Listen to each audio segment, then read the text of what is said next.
অতি দুৰ্ভাগ্য বিষয় যে যিখিনি সময়ত আজিৰ দিনটো শিক্ষকৰ কাৰণে এটা মৰ্যাদাপূৰ্ণ দিন আৰু এনেকুৱা এটা গুৰুত্বপূৰ্ণ দিনত আহি আমি আজি ৰাজপথত আমাৰ মৰ্যাদা বিচাৰি আমি যে ইয়ালৈ আহিব লগা হৈছে এইটো দুৰ্ভাগ্য কেৱল আমাৰ কাৰণে নহয় অসম চৰকাৰৰ কাৰণেও ই এটা দুৰ্ভাগ্যজনক বিষয়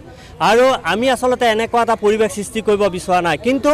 কি কৰিম আমাৰ বৰ্তমানৰ যেটো সমস্যা হৈছে এই সমস্যাটো আৰ্থিকভাৱে আমি যেটো অৱস্থাত ভুগিছো তাৰ উপৰি আমাৰ পদৰ মৰ্যাদা হানিৰ যেটো ব্যৱস্থা অসম চৰকাৰ কৰিছে তাৰ প্ৰতিবাদতহে আমি আজি ইয়ালৈ আহিব লগা হৈছে আমি ইয়ালৈ আহিবলৈ বাধ্য হৈছো আৰু আমি আশা কৰিম আজি এই পবিত্ৰ দিনটোত আমি আমাৰ বিদ্যালয়বিলাকত থাকি পেলাই আমি আমাৰ ছাত্ৰ ছাত্ৰীসকলে আমাৰ প্ৰতি জনোৱা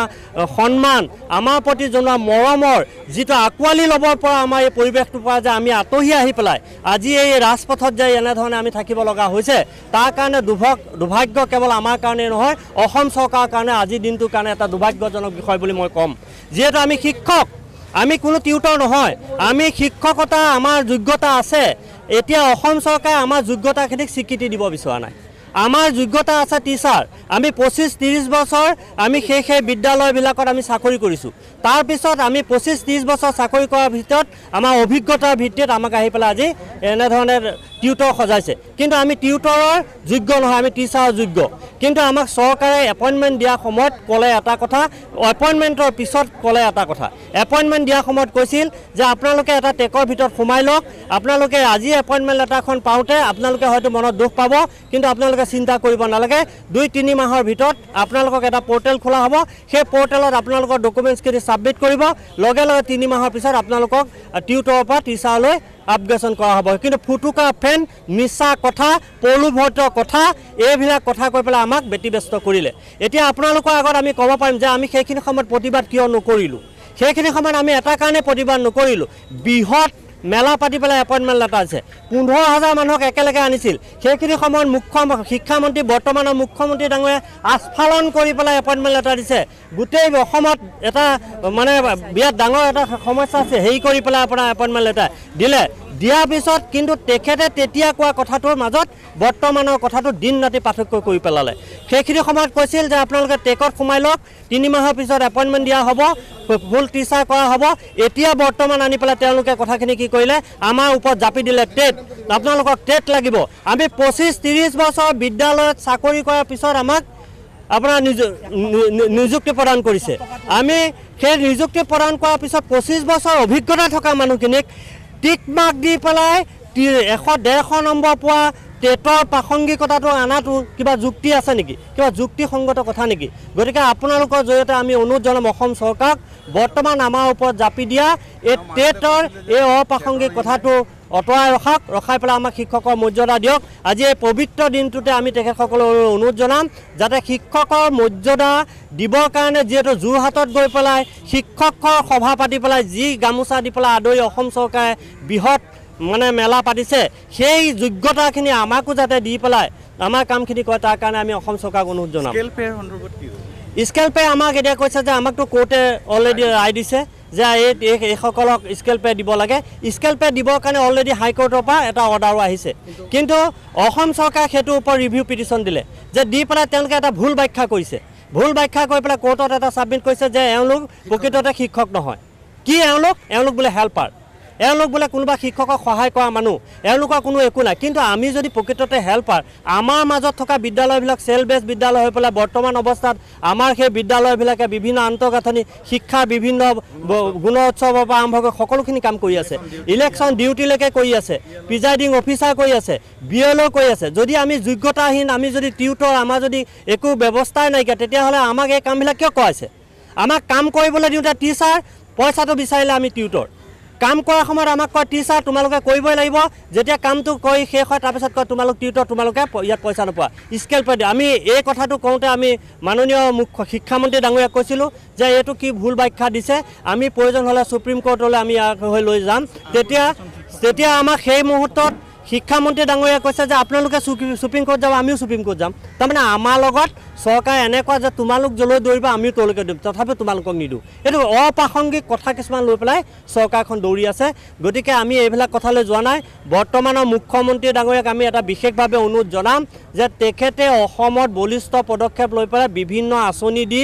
বিভিন্ন কাম কৰি অসমৰ নাম উজ্বলাইছে। ভাৰতবৰ্ষত তেখেতৰ স্থান যেনেধৰণে পাইছে, আমাৰ এই টিউটৰসকলৰ এই সৰু সমস্যাটো সমাধান কৰি শিক্ষকৰ মৰ্যাদা প্ৰদান কৰিবৰ কাৰণে মই মুখ্যমন্ত্ৰী ডাঙৰীয়াক অনুৰোধ জনাম। আৰু আমি ভাবিছোঁ বৰ্তমানৰ মুখ্যমন্ত্ৰী ডাঙৰীয়াইহে এই কামটো কৰিব পাৰিব। তেখেতৰ বলিষ্ঠ পদক্ষেপে আমাৰ এই বৃহৎ সমস্যাটো সমাধান কৰি আমাৰ এই দুৰ্ভগীয়া টিউটৰসকলক টিচাৰলৈ পদোন্নতি দি পেলাই, পদোন্নতি বুলি নকওঁ, আমাৰ মৰ্যাদাটো ঘূৰাই দি পেলাই আমাক মানসিক শান্তিটো ঘূৰাই দিয়ক। আমাৰ ল'ৰা ছোৱালী, আমাৰ পৰিয়াল, আমাৰ ছাত্ৰ ছাত্ৰীসকলৰ মাজত আমাৰ যাতে পদমৰ্যাদাটো ঘূৰি আহে। আজি এই পবিত্ৰ দিনটোত, এই পবিত্ৰ মুহূৰ্তত আমি তাৰে কামনা কৰিছোঁ। যিজন উপৰাষ্ট্ৰপতি ডক্টৰ সৰ্বপল্লী ৰাধাকৃষ্ণদেৱে ক'ব পাৰে যে মোৰ জন্মদিনটোক টিচাৰ্ছ ডে হিচাপে পালন কৰক, সেই একে ভূমিকাৰে আমিও ক'ব যাতে পাৰোঁ, যাতে এই পবিত্ৰ দিনটোত আমাৰ মুখ্যমন্ত্ৰী ডাঙৰীয়াই আমাৰ দিনটোক টিউটৰ ডে হিচাপে পালন কৰিবলৈ আমি নাভাবি আমাক যাতে টিচাৰ ডে বুলি আমি যাতে উদযাপন কৰিব পাৰোঁ অনাগত দিনত, তাৰ কাৰণে আমাক সুব্যৱস্থা গ্ৰহণ কৰিব বুলি আমি মুখ্যমন্ত্ৰী মহোদয়ক অনুৰোধ জনাইছোঁ। আমি ভাবিছোঁ মুখ্যমন্ত্ৰী ডাঙৰীয়াই এই সমস্যাটো সমাধান কৰিব পাৰিব। ধন্যবাদ। আনফালে যদি চাওঁ, একাংশ কিন্তু টেট শিক্ষকৰ এতিয়া স্থায়ী তেখেতসকলৰ চাকৰি নিয়মীয়াকৰণ হোৱা নাই আৰু সেইখনত ব্যৰ্থ হৈছে সীমন্ত চৰকাৰে। কিন্তু ইয়াৰ পিছতো আপোনালোকৰ এই দাবীসমূহ যদি গ্ৰহণ নকৰে, নাইবা যদি সেই ব্যৰ্থ যিকেইটা টেট শিক্ষকৰ চাকৰি নিয়মীয়াকৰণ নহ'লেই, তাৰপিছতো যে আপোনালোকৰ কথা যদি শুনিব, আপোনালোকে কিমান দূৰ ভাবে যে এই চৰকাৰখনে আপোনালোকৰ কথা শুনিব বুলি? যদি নুশুনে কি কৰিব?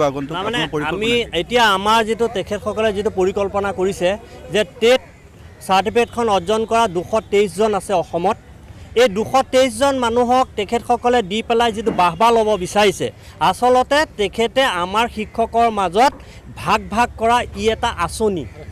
আৰু হেয় প্ৰতিপন্ন কৰা ই এটা ব্যৱস্থাহে। আৰু এইটোৱে আচলতে তেখেতে যদিও ভাবিছে যে শিক্ষকৰ এই দলটোক ভাঙি থানবান কৰি পেলাম, আমাৰ 9000 শিক্ষকৰ পৰা 200 শিক্ষক আঁতৰি গ'লে একোটোৱেই নহ'ব। আমাৰ এই 8998 জন শিক্ষক কিন্তু আমি থাকিমেই। গতিকে তেখেতে যদি ভাবিছে যে 213 জন মানুহক টিচাৰ কৰি দিলে এই সমস্যাটো সমাধান হ'ব, সেইটো আচলতে ভুল ধাৰণা। অনাগত দিনত যদি তেখেতে এই কামটো সমাধান নকৰে, তেতিয়াহ'লে ছেপ্টেম্বৰ মাহৰ ভিতৰত যদি এই সমস্যাটো সমাধান নকৰে, তেতিয়াহ'লে আমি এনেধৰণে বহি পেলাই কৰা আন্দোলন নহয়, আমি ৰাজপথ ওলাই এক জংগী আন্দোলন কৰিম। তাৰোপৰি আমি আজি ৰাজ্যপালৰ প্ৰতিনিধি ডাঙৰীয়াক আমি আজি লগ কৰিছোঁ। তেখেতৰ ওচৰত আমাৰ মেম'ৰেণ্ডাম আমি দিছোঁ আৰু তেখেতে যিমান পাৰে মেম'ৰেণ্ডামখন আমাৰ হাতৰ পৰা গ্ৰহণ কৰি তেখেতৰ ব্যৱস্থাৰে যিখিনি কৰিব পৰা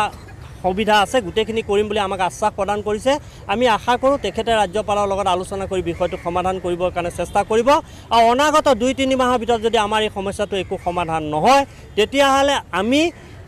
দিল্লীলৈ গৈও আমাৰ প্ৰতিনিধি দল গৈ পেলাই আমি দিল্লীত মানৱ সম্পদ উন্নয়ন দপ্তৰৰ মন্ত্ৰীৰ লগতো আমি যোগাযোগ কৰাৰ কাৰণে ব্যৱস্থা গ্ৰহণ কৰিছোঁ। আজি আমি আমাৰ মেম'ৰেণ্ডাম আৰু আমাৰ চহী সম্বলিত সকলোখিনি বস্তু আমি দিল্লীত আপোনাৰ মানৱ সম্পদ উন্নয়ন দপ্তৰৰ মন্ত্ৰী তথা বিভাগলৈ, কেন্দ্ৰীয় মানৱ সম্পদ উন্নয়ন মন্ত্ৰীৰ বিভাগলৈ আমি প্ৰেৰণ কৰিম আমাৰ মেম'ৰেণ্ডাম। আৰু আমি 2-3 মাহৰ ভিতৰত তেখেতকো আমি সাক্ষাৎ লগ কৰি আমাৰ সমস্যাটো সমাধান কৰাৰ কাৰণে আমি তেখেতক অনুৰোধ জনাবলৈ আগবাঢ়িম। আৰু আমি ইমান দূৰলৈ যাবলৈ বিচৰা নাই এটা কাৰণে, যিহেতু অসমৰ মুখ্যমন্ত্ৰী ডাঙৰীয়াজনে গোটেই ভাৰতবৰ্ষৰ ভিতৰত 4 নম্বৰ স্থান লৈ পেলাই তেখেতে অসমত ঢাক ঢোল বজাই আছে। গতিকে এই সৰু কামটো আমাৰ মৰ্যাদাটো আনিবৰ কাৰণে দিল্লী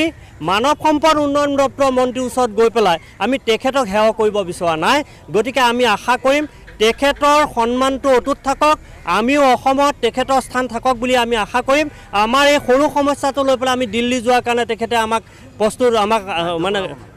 বাধ্য কৰাব নালাগে, নকৰি পেলাই আমাৰ 2-3 মাহৰ ভিতৰত আমাৰ এই সমস্যাটো সমাধান কৰি দিব লাগে। আমাৰ কথা ইমানেই।